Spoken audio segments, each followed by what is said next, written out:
Մեզնից շատերը քարեր կամ ավազ ունեն լեղապարկում կամ երիկամներում։ Խնդիրը սովորաբար պայմանավորված է սննդով և ջրով։ Ահա ստուգված ժողովրդական բաղադրատոմս օրգանիզմից քարերի դուրսբերման համար։ Լեղապարկում քարերի առաջացման գլխավոր պատճառը խոլեստերինի, դառը թթուների և բիլիռուբինի փոխանակման խանգարումն է, լեղապարկի բորբոքումը և դրա մեջ լեղու մնալը։ Ամենից հաճախ այս հիվանդությամբ կանայք են տառապում։ Կենսակերպը, չափից շատ ուտելը, քիչ շարժվելը, հատկապես նստած աշխատելու դեպքում, ոչ կանոնավոր սնվելը, ճարպակալումը ևս ազդում է լեղապարկի քարերի առաջացման վրա։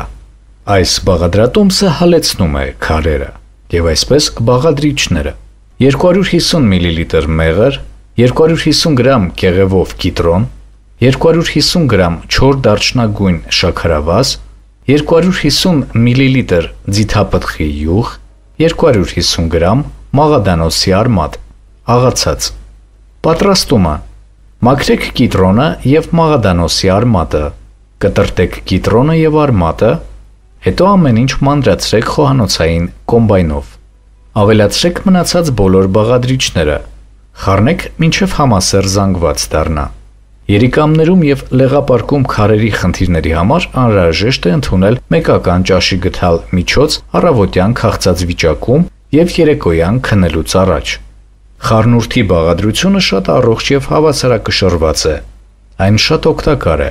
Այս խառնուրդն ընդունելիս շատ ջուր խմեք։ Եթե առողջական լուրջ խնդիրներ ունեք կամ ուժեղ ցավեր, խորհուրդ ենք տալիս դիմել բժշկի։